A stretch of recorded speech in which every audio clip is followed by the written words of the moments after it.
Les délais ont été tenus avec des prouesses techniques, technologiques remarquables. 16 km entre Moguio et Fabrègues, un tuyau de 1,20 m de diamètre. Aujourd'hui, nous allons ouvrir les vannes. Ce sera 25 communes qui vont être alimentées. C'est la vie de cette région. Depuis janvier 2012, BRL Exploitation secteur de Moguio assure la maintenance et le suivi de ces ouvrages. Alors le suivi se fait par télétransmission. On a une vision globale de tout ce qui se passe sur le réseau, en particulier sur le réservoir. Donc nous le surveillons régulièrement, nous regardons le matin si tout s'est bien passé. Ensuite nous faisons des visites régulières, des relevés mensuels de débit. Nous relevons régulièrement tous les mois le totalisateur de volume qui distribue au SBL pour vérifier si nous n'avons pas de pertes sur le réseau et les réservoirs. Et voir l'extérieur s'il n'y a pas de vandalisme. L'ouvrage est suivi en permanence et il est sous surveillance pour les effractions. C'est-à-dire qu'on ne peut pas rentrer dans le site ni intervenir sur un ouvrage annexe. Il y a chaque fois une alarme qui est déclenchée qui arrive jusqu'au site ou sur l'astreinte. Ces réservoirs, une fois les travaux terminés, ils seront totalement remblayés pratiquement jusqu'au plus haut en matériaux extraits sur le site. Le tout sera revégétalisé et avec des pentes extrêmement douces puisque l'on aura des pentes très voisines de celles que l'on peut observer actuellement dans le paysage autour de nous. C'est-à-dire, pour nous techniciens, c'est des pentes de 7 pour 1, c'est-à-dire que pour 1 mètre de hauteur, on va faire un talus qui fera 7 mètres de longueur, qui fait que dans quelques années, lorsque la végétation aura reprise, on aura quelque chose qui sera parfaitement intégré, qui se verra quasiment plus, sauf quand on sera tout à fait à proximité.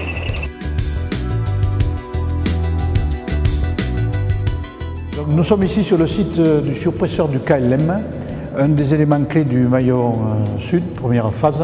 Ce suppresseur a pour rôle, lorsque le débit gravitaire devient important, de rajouter 20 mètres supplémentaires de pression pour alimenter dans de bonnes conditions le réservoir de la Roque. Nous sommes en gravitaire jusqu'à 200 litres seconde. À partir de là, un groupe démarre jusqu'à 200 litres seconde. Quand on passe sur 400 litres seconde, un deuxième groupe démarre. Nous en avons un secours.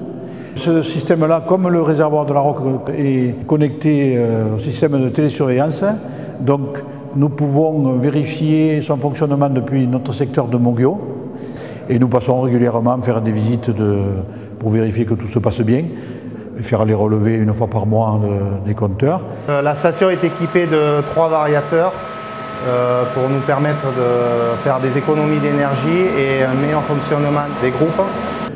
Cette station est aussi sous surveillance intrusion, c'est nécessaire puisque ce sont des appareillages vitaux et sophistiqués, donc il faut les préserver au maximum possible.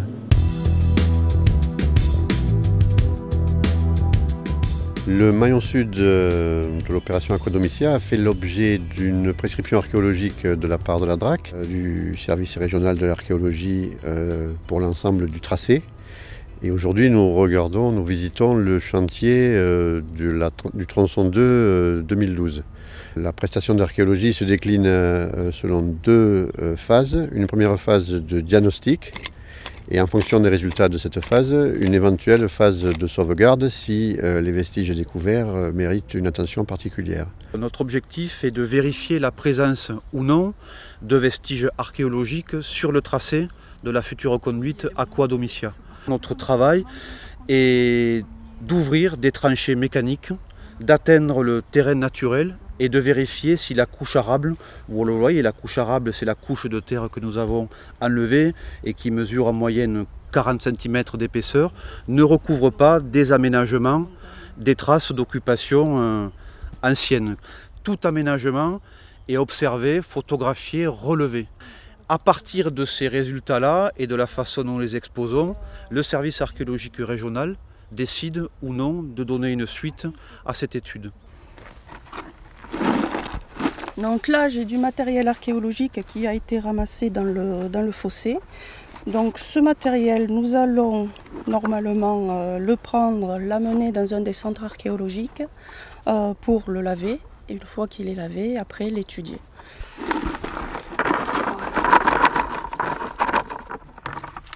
Alors les éléments que nous avons là, nous permettent de dire que l'on a plutôt un fossé qui daterait du 1er siècle, en gros, du 1er siècle avant Jésus-Christ. Les éléments les plus caractéristiques sont ces petits fragments que vous avez là, qui sont rouges. Vous voyez, la pâte est très rouge avec un petit vernis noir, qui viennent d'Italie, qui sont de Campanie plus exactement, et qui datent de ces périodes-là. Voilà. Le diagnostic donc est une première phase d'intervention. S'il est négatif, l'étude s'arrête à ce stade-là, il n'y a pas de suite.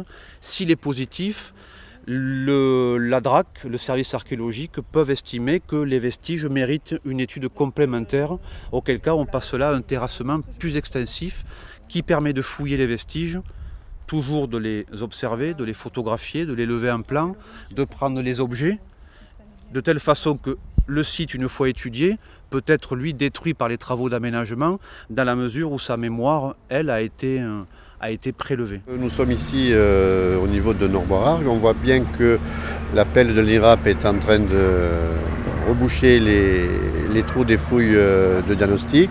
Nous avons décidé de contourner cette aire de jeu lors de la phase travaux.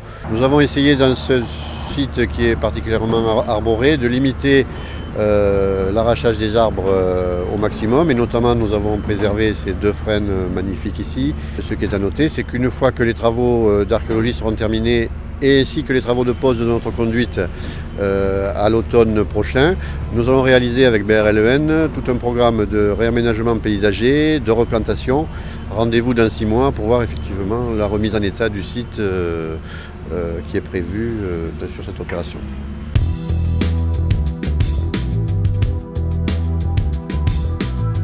Voici derrière nous les travaux 2012 du maillon sud qui débutent. Donc pour une durée de 6 mois, c'est l'entreprise Bessac qui réalise les travaux. Donc c'est un microtunnelier de diamètre 1600 mm sous la 2x2 voies RD 66. Pourquoi microtunnelier? Parce qu'on ne peut pas arrêter la circulation pour nos travaux. On ne peut pas passer en tranchée en fait, sur cette voie. Et ces travaux permettront la pose ultérieure de la conduite dans le fourreau. Là, c'est un sol marno-argileux avec beaucoup d'infiltration d'eau. Donc c'est un sol qui se travaille assez facilement et la technique est mise en place et est vraiment très bien adaptée à ça. C'est une technique de blindage, paroi berlinoise, c'est vraiment très bien adapté. C'est-à-dire que le terrassement se fait petit à petit par passe. Et tous les 1,50 m, en fait, il pose une liane métallique qui reprend des bastanes de bois posées verticalement. Le chantier actuellement est dans les temps. On a creusé environ la moitié du linéaire de 69 mètres prévu. Donc la foreuse fait un diamètre 1600 mm intérieur. C'est un microtunnelier qui accepte une poussée jusqu'à 200 tonnes. Constitué donc de vérins hydrauliques et d'une roue de coupe mixte. Donc la fin du chantier, elle est prévue pour fin septembre, mi-octobre. Là, le creusement devrait se terminer fin de semaine prochaine. Et ensuite, il y a 1 mois d'injection de blocage autour du fourreau, dans le tunnel, et ensuite de mise en sécurité du puits et de repli des installations de chantier.